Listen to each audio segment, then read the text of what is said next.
botol-botol arak. Ya. Yang kita nampak bahasanya kalau itu cara yang terbaik, maka dihapuskan, musnahkan. Ataupun mencegah si zalim daripada melakukan kezaliman. Ya, kita dah tahu dan kita nampak seorang penzalim melakukan kezaliman, maka kena dicegah dengan tangan. Ya. Dan ada juga yang mentafsirkan masuk tangan ini dengan kekuasaan, dengan otoriti yang ada. Ya, dengan otoriti dan kekuasaan yang ada, maka digunakan otoriti dan kekuasaan itu. Maknanya hadis ini menjelaskan pada kita tentang kewajipan untuk mencegah daripada yang mungkar. Bila mungkar itu jelas kemungkarannya yang disebutkan tadi, benda-benda yang haram yang dilakukan, benda-benda wajib yang diabaikan, ya, maka menjadi kewajipan kepada kita untuk mencegahnya. Jadi maknanya mengambil sikap untuk berpeluk tubuh tu tak boleh lah. Ya, orang kata play safe. Lantak dia. Kan apa itu kita kadang-kadang. Ya, asal dia menyusahkan aku dah, kita pun pakat senyap. Walaupun kita tahu benda tu tak betul. Benda tu salah. Ya, jadi maknanya perkataan lantak tu sebenarnya tak boleh.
Serulah kepada jalan Tuhan kamu dengan hikmah wal mau'izatil hasanah, dan dengan nasihat yang baik. Wajadilhum billati hiya ahsan, dan berbahaslah atau berdebatlah dengan cara yang lebih terbaik. Jadi maknanya lisan di sini pun memainkan peranan yang penting. Ya, bagaimana kita nak mencegah kemungkaran itu dengan menggunakan lisan. Tak mampu dengan tangan, beralih yang kedua. Kalau tak boleh juga untuk bercakap, tak boleh juga nak berlabun. Ya, awak rasa payah nak berlabun ni, salahnya lah. Ya. Maka paling yang ketiga itu yang paling common lah. Fa illam yastati' fa biqalbih. Kalau tak mampu juga, maka dengan hati. Apa maksud hati ni? Iaitu rasa benci di dalam hati. Ya, rasa tak redha, rasa benci, rasa tidak bersama. Ya, paling tidak pun kita menghindarkan diri daripada tempat-tempat yang berkenaan. Jangan ada sedikit pun dalam hati kita ni rasa redha ataupun suka dengan benda yang tak betul. Kena ada paling kurang. Dan itu merupakan adhaful iman, wa dzalika itu yang benci dalam hati itu adhaful iman, merupakan selemah-lemah iman. Maknanya kalau tak ada dah lepas itu, kira dalam hadis yang lain disebutkan walaysa wara'a dzalika minal iman habbatu khardal. Tak ada dah lepas itu, maknanya kalau dah tak ada benci hati pun tak ada, maka dia maknanya sudah tidak adalah iman walaupun sebesar biji sawi. Ya? Dan tidak ada iman selepas itu walau sebesar biji sawi. Tak ada cegang tangan ni dah, cegang dengan mulut ni dah, hati pun tak ada benci. Ya. Walaysa wara'a dzalika, maknanya dalam keadaan itu tak adalah nilai imannya walaupun sebesar biji sawi. Jadi di sinilah sebenarnya tuan-tuan, bagaimana tanggungjawab kita ini bukan hanya menjadi orang yang soleh, tetapi juga harus menjadi orang yang muslih. Berbezanya, soleh ni orang baik lah. Ibadah dia, puasa dia, Quran dia, Alhamdulillah. Ya. Tapi tak lepas. Dalam surah Al-As menyebutkan illal ladzina amanu wa amilus solihat. Semua orang dalam kerugian melainkan orang yang beriman, kemudian diikuti dengan amal soleh. Okey, kemudian watawasau bil haq watawasau bis sabr. Pesan memesan kepada kebenaran, pesan memesan kepada kesabaran. Jadi maknanya di situlah letaknya soleh tadi, iaitu beriman dan beramal soleh, dan muslih itu ialah pesan memesan, ingat memperingati. Ya, ingat memperingati tentang benda-benda yang kebaikan dan kesabaran. Jadi tuan-tuan, ini merupakan sesuatu yang tanggungjawab kita. Ya.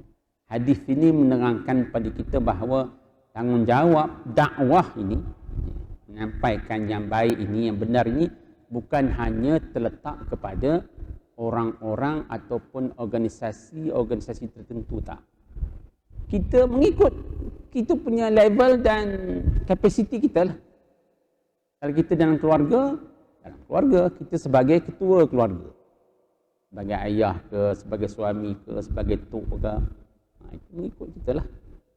Ya, kalau kita mungkin jadi pok saudara, ada ruang untuk kita memberikan pesanan kepada anak-anak buah. Kita sampaikan. Ya, kita sampaikan pesan-pesan iman dan pesan-pesan takwa. Ya, kalau kita sebagai pekedai tentunya, maka menjalankan muamalah yang betul, ya, muamalah yang Islamiah. Jadi begitulah kita sebagai guru, kita sebagai buruh, ya, kita sebagai engineer, kita sebagai siapa-siapa pun. Ya, tapi tugas maknanya menyuruh kepada yang makruf, mencegah pada mungkar, ini suatu tugas yang menjadi kewajipan mengikut keupayaan dan kemampuan kita. Ada disebutkan dalam riwayat lain ni, satu hari Nabi beritahu dalam satu kisah, Nabi pesan pada seseorang sahabat. Ini dalam peperangan Tabuk, dalam peperangan Khaybar. Menjelang peperangan Khaybar besoknya tu, hari sebelumnya Nabi beritahu, besok aku akan serahkan bendera ini kepada seseorang yang Allah akan berikan kemenangan di tangannya. Ya. Tapi tak tahu, Nabi tak sebut siapa orangnya. Jadi sahabat malam tu semua berbisik-bisik, siapa gamaknya ya, yang Nabi akan serahkan bendera ini. Sebab penyerahan bendera ini, bendera panji peperangan, suatu anugerah yang besar. Semua menanti-nanti. Pagi esoknya semua orang dah berkumpul, maka Nabi tanya, di manakah Ali bin Abi Talib? Sepupu Nabi lah ya. Ya, maka dikatakan kepada Nabi, wahai ya Rasulullah, Ali bin Abi Talib ni sakit mata. Maka kata Nabi, bawalah ia kemari. Ya. Maka dibawa oleh Sayyidina Ali depan Nabi, lalu Nabi meludahkan kedua matanya seraya mendoakan untuk kesembuhannya. Dengan izin Allah Ta'ala sembuhlah Sayyidina Ali ini daripada mata yang sakit itu. Ya. Kemudian Nabi serahkan benda itu kepada Sayyidina Ali. Nabi kata apa? Ya, Sayyidina Ali berkata, ya Rasulullah, apakah saya wajib memerangi mereka, iaitu peperangan Khaybar ini orang Yahudi lah, hingga mereka menjadi seperti kita masuk Islam. Khaybar ya Yahud ni kan.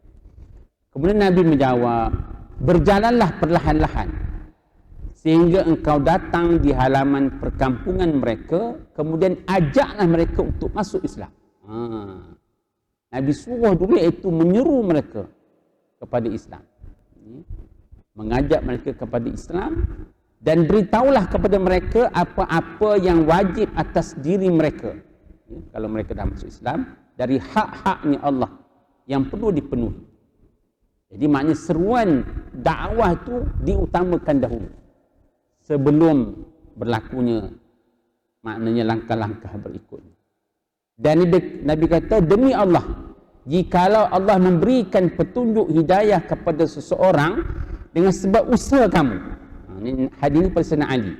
Ada ketika lain kepada Muaz bin Jabal, tapi hadis pada Sayyidina Ali.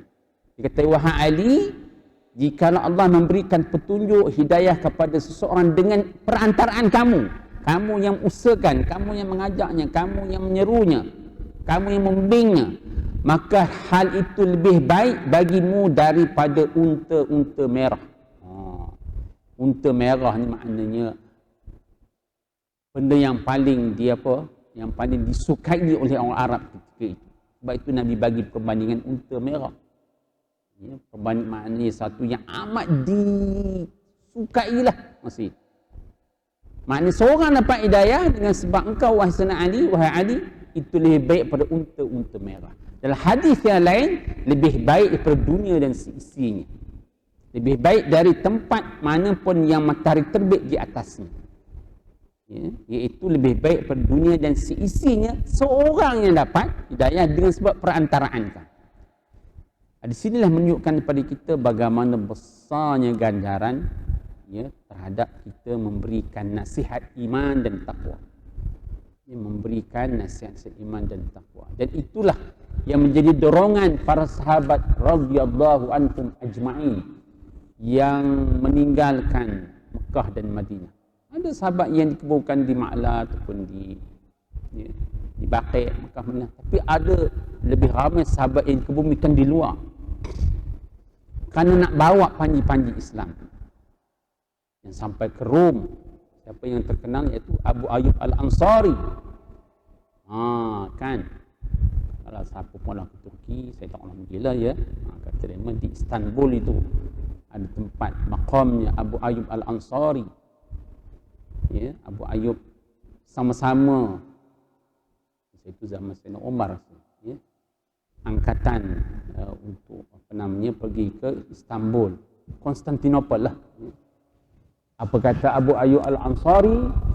Ya, berdasarkan hadis yang Nabi sebut bahawa akan datang, ya, sekelompok manusia yang akan dapat mengalahkan Konstantinopel ini, di bawah Kristian ini, dan mereka itulah sebaik-baik pemimpin yang memimpin dan sebaik-baik tentera. Bismillah hadis ini. Dan cuma Nabi tidak spesifikkan bila. Ya, maknanya kelompok yang dapat membawa panji Islam di bawah kota Konstantinopel inilah merupakan pemimpin terbaik dan sebaik-baik tentera. Ya. Jadi kata Abu Ayyub Al-Ansari, bawakan, maknanya dia pergi juga itu, apa katanya? Mudah-mudahan aku dapat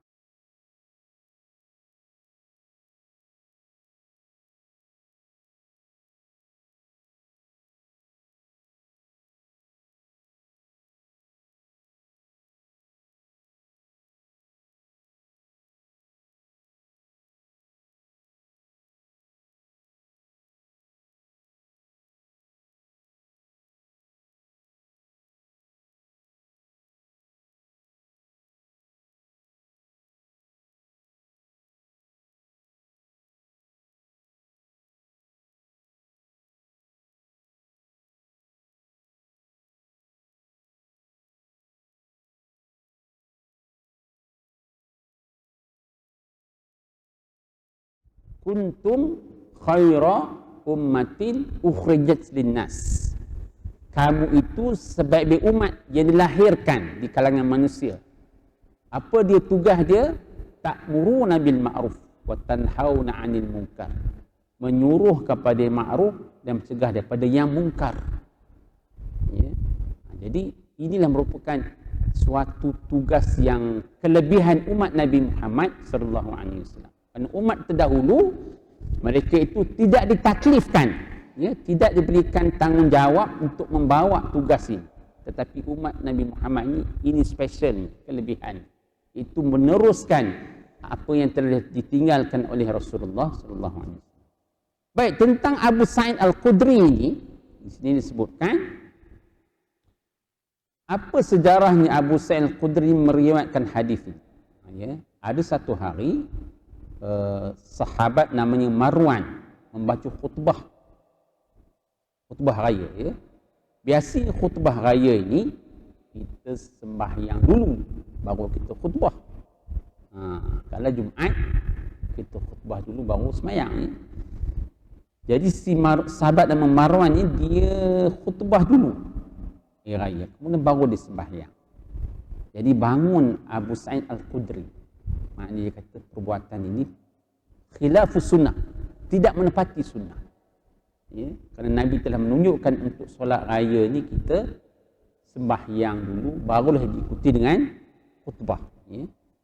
Jadi apa yang apa kata Abu Sa'id kepada Marwan ni, katanya Imam Muslim meriwayatkan daripada Tariq bin Shihab, beliau berkata orang pertama yang mendahulukan khutbah daripada sembahyang pada hari raya adalah Marwan. Ya. Lalu seorang lelaki berdiri, ya, maknanya membetulkan, ya, maknanya memberikan, mengislahkan. Dia kata sembahyang dulu sebelum khutbah. Ya. Sembahyang dulu khutbah, dan ini yang dilakukan oleh Rasulullah SAW. Maknanya bagaimana lelaki ini yang dikatakan sebagai Abu Sa'id ini, dia memberikan teguran. Ya. Kata Abu Sa'id, ada pun lelaki itu dia telah melaksanakan kewajipan. Abu Sa'id menceritakan ada seorang lelaki membetulkan, dan kata Abu Sa'id, lelaki itu telah melaksanakan kewajipan yang mesti dilakukan, iaitu mengingkari perbuatan Marwan yang menyalahi sunnah yang telah dibuat oleh Rasulullah SAW. Ya. Jadi itu dalam keadaan maknanya dia tidak menepati apa yang Nabi lakukan. Ya. Lalu bangunlah lelaki itu membetulkan siapa dia, Marwan tadi. Jadi di sini menunjukkan kepada kita ialah ya, Abu Sa'id disebutkan dalam riwayat Bukhari Muslim bahawa Abu Sa'id menarik tangan Marwan dan berkata kepadanya dengan kata-kata di atas. Ya, jadi maknanya Abu Sa'id membetulkan Marwan atas perbuatan yang tidak betul itu. Jadi ini menjadi hujah kepada kita, tuan-tuan. Ya. Bagaimana perbuatan atau perlakuan yang tidak baik itu, maka itu kena diperbetulkan. Kita kadang-kadang ada, ialah orang Melayu kita ni, yo agalah, awak bukan ada apa, selalu kopi tu. Dia tak boleh kopi tu. Kalau benda tak betul, kita cakap. Kalau paling tidak pun kita bawa kita pergi sembang balik. Kalau ini tak betul, ya. Kita perbetulkan, kita islahkan untuk kebaikan dia juga. Ya, kalau ada benda-benda yang tidak menepati syarak, ya, maka kita perbetulkan, berikan pandangan yang baik. Tentulah cara kita membetulkan itu dengan cara yang berkesan lah. Ya. Disebutkan kalimun nas ala qadri uqulihim. Bercakaplah kepada manusia ini berdasarkan kemampuan akal dia menerima.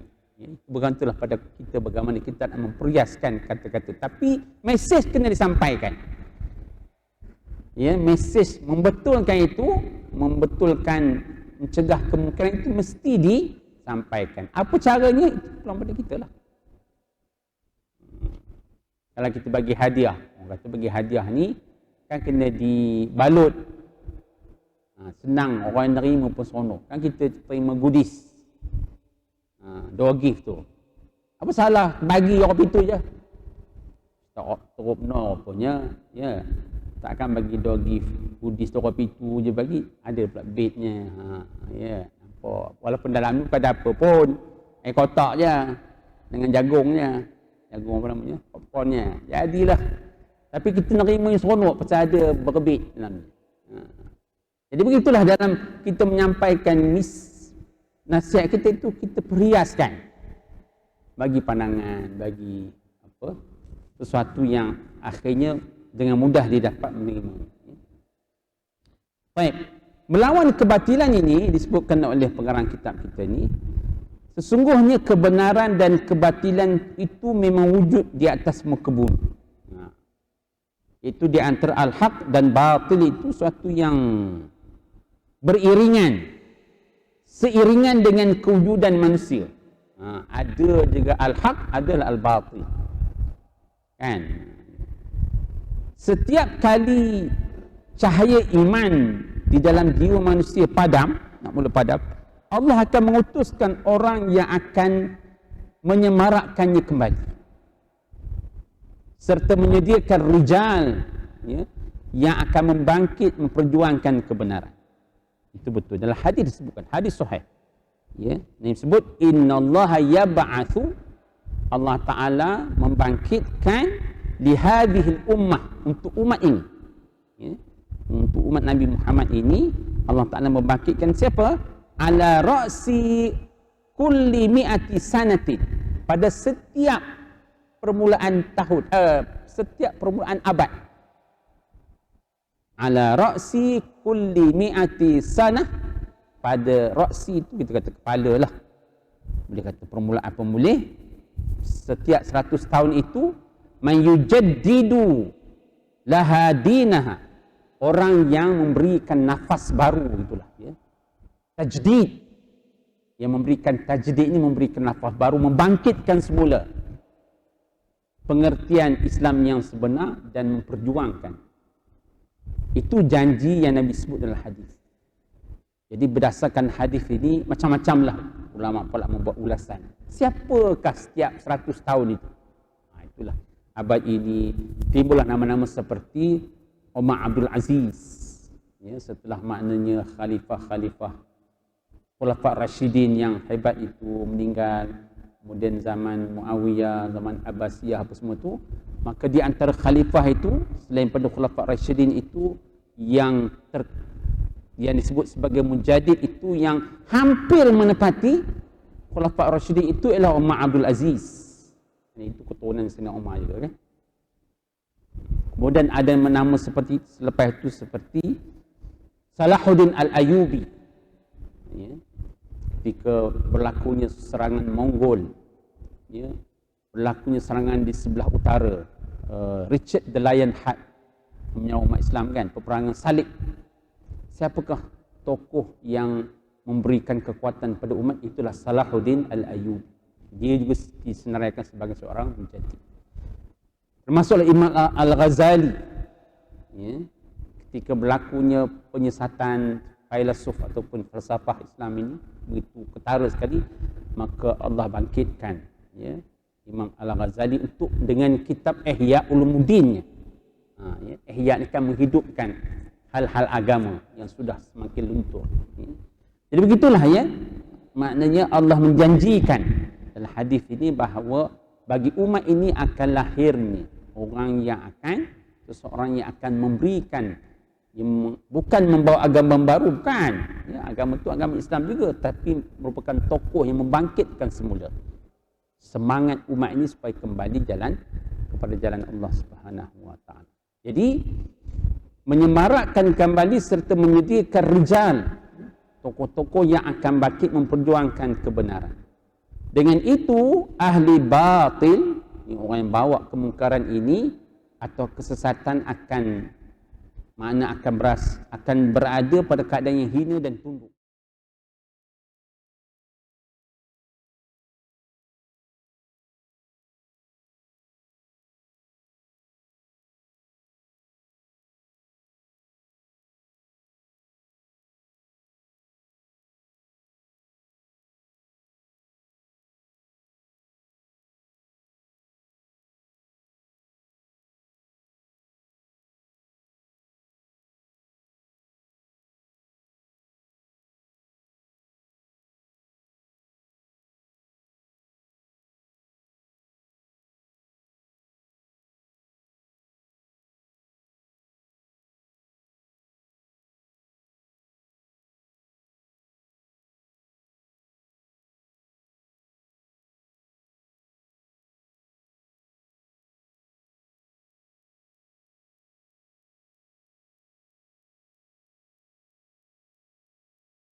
kerosakan di muka bumi. Memang itu.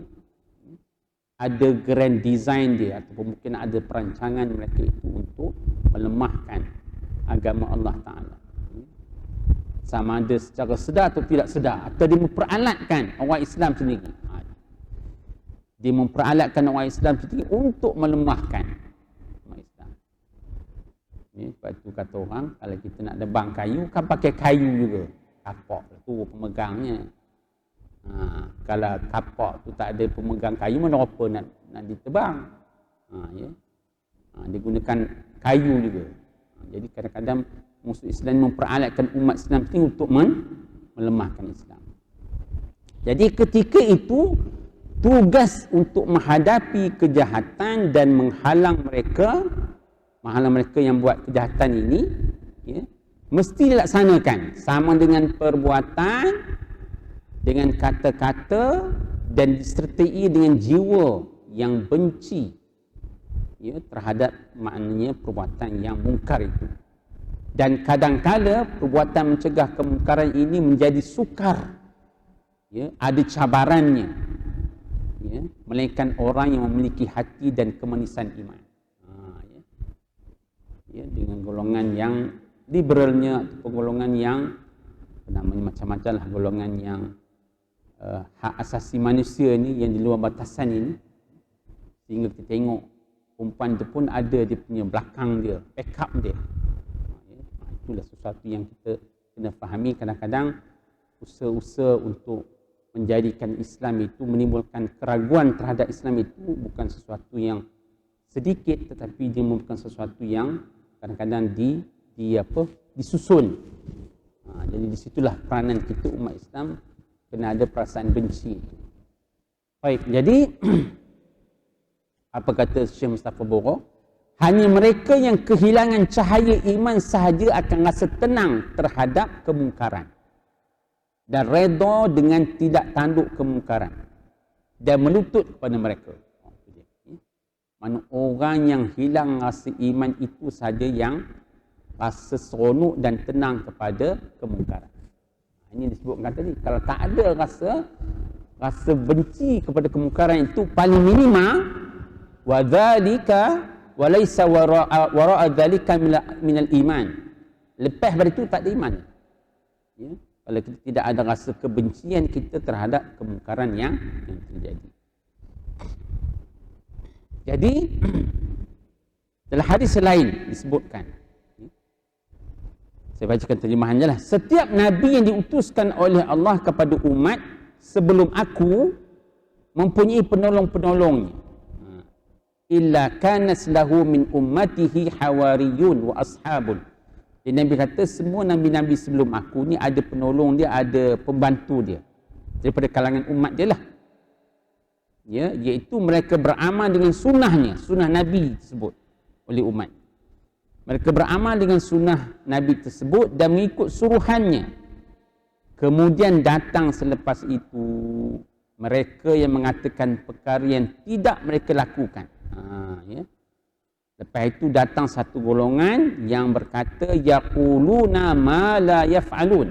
Mereka berkata perkara yang tidak mereka lakukan. Omong-omong kosong, kan? Dan mereka melakukan perkara yang tidak diperintahkan. Wa yaf'aluna ma la yu'marun. Dia buat sesuatu yang tidak diperintahkan. Benda yang diperintahkan dia maknanya melakukan sesuatu yang tidak diperintahkan. Jadi barang siapa yang mencegah mereka dengan tangan, faman jahadahum, iaitu siapa? Golongan yang telah menyimpang daripada ajaran Nabi, iaitu bercakap benda yang dia tak buat, kemudian membuat sesuatu yang Nabi tak perintah. Barang siapa yang menentang ataupun mencegah mereka dengan tangan, maka dia adalah mukmin. Sebab itu tuan-tuan, ada sesuatu yang tidak betul itu menjadi kewajipan kita untuk membetulkan. Membetul mengikut keupayaan dan kemampuan yang kita ada. Barang siapa yang menentang mereka dengan lidah, membetulkan lidah, maka dia mukmin. Dan barang siapa yang menentang atau mencegah mereka dengan hati, maka dia mukmin. Dan tidak ada iman selepas itu. Maknanya kalau hati pun tak ada rasa benci, tak adalah iman. Walaupun sebesar biji sawi. Ya, di sinilah bagaimana adanya rasa apa orang panggil al-wa'yu, rasa sensitiviti kita ya terhadap makna agama Allah Subhanahu wa taala. Ya. Apa cara pun makna kita kena paling tidak pun kita makna ada kebencian dalam hati kita dan kita bermohon doa kepada Allah Subhanahu wa taala. Baik, kemudian ambil sikit lagi ya. Balik pada hadis yang Nabi sebut pada Sayyidina Ali tadi, iaitu tentang apa yang Nabi sebut seseorang yang mendapat hidayah dengan sebab usaha yang kita jalankan, ya, maka itu lebih baik ganjarannya berdunia dan seisinya. Ini berlaku juga Nabi sebut pada Muaz bin Jabal. Muaz bin Jabal ini Nabi lantik sebagai pendakwah atau mubaligh da'i ke Yaman. Ya. Jadi ketika dia nak berangkat ke Yaman tu, kelihatan Muaz bin Jabal ni rasa sedih, rasa berat nampak dia nak berangkat. Jadi Nabi kata, wahai Muaz, apa hal apa ini? Oh betul lah ya. Apa sedih nampaknya? Adakah sedih berpisah dengan isteri dan anak-anak kamu? Kata di Muaz bin Jabal, dia kata, ya Rasulullah, aku tak sedih nak meninggalkan anak dan isteri, tetapi aku sedih nak ke Yaman ini kerana berpisah dengan engkau. Itu dia hebat. Ya, kerana para sahabat ini mereka itu tidak boleh terpisah daripada melihat wajah Rasulullah sallallahu alaihi wasallam walaupun satu hari. Itu salam jemaah sekali. Maka Nabi sebut hadis ini, ya. Wahai Muaz, ya, seseorang yang mendapat petunjuk dengan sebab usaha kamu, dengan sebab mana pertolongan kamu, bantuan kamu, nasihat kamu, itu lebih baik pada dunia dan ya. Barulah Muaz bin Jabal pun rasa lega dan dia pun berangkat ke Yaman. Jadi di sini menunjukkan kepada kita betapa besarnya ganjaran, ya, apabila kita menunjukkan jalan yang baik. Dalam hadis sebutkan man dalla ala khair kafa'ilihi. Sesiapa yang menunjuk kepada yang baik, maka ganjarannya seperti orang yang melakukan itu. Kita ajar dia semayang, ajar dia baca Fatihah, ajar dia benda-benda yang baik, dia buat, dia dapat pahala. Kita yang menyampaikan pun dapat pahala ganjaran, kan? Jadi di sinilah maknanya bagaimana peluang yang Allah berikan, ya, peluang yang Allah berikan kepada kita dalam menyampaikan sesuatu yang benar. Kita tengok pada 3 peringkat itu, iaitu tentang mengingkari kemungkaran. Sesungguhnya umat sepakat mengatakan bahawa mengingkari kemungkaran itu adalah wajib. Jadi mengingkari ataupun mencegah kemungkaran itu kewajipan. Oleh itu Muslim wajib mengingkari kemungkaran dan mengubahnya mengikut kadar kemampuan, mengikut kadar keupayaannya, sama ada dengan 3 pilihan tadi: perbuatan, kata-kata ataupun dengan hati. Jadi olehkan masa kita yang sudah sampai, insyaAllah kita akan jelaskan akan datang secara lebih detail tentang bagaimana dia katakan dengan mengubah dengan hati, dengan lisan dan dengan tangan. Wallahu a'lam bishawab. Mudah-mudahan Allah memberkati kita dan sentiasa menjadikan diri kita ini berada di atas landasan ini, insya-Allah. Bismillahirrahmanirrahim. Alhamdulillahirabbil alamin. Wassalatu wassalamu ala asyrafil anbiya'i wal mursalin wa ala alihi wa sahbihi ajma'in. Allahumma a'inna ala dzikrika wa syukrika wa husna ibadatik. Allahumma ja'alna du'atan mukhlisin. Allahumma ja'alna du'atan multazimin. Allahumma ya Tuhan kami memohon padamu ya Allah agar Engkau pilih kami di kalangan hamba-Mu untuk membawa tugas risalah yang suci ini ya Allah. Allahumma ya Tuhan kami, jadikanlah dakwah ini merupakan terutama untuk diri kami ya Allah, untuk pengislahan diri kami ya Allah, dan pilihlah kami di kalangan hamba-hamba-Mu untuk menyampaikan risalah ini ya Allah. Rabbana atina fid dunya hasanah wa fil akhirati hasanah wa qina adzabannar. Wassallallahu ala sayyidina Muhammadin wa ala alihi wasallam. Alhamdulillah rabbil alamin.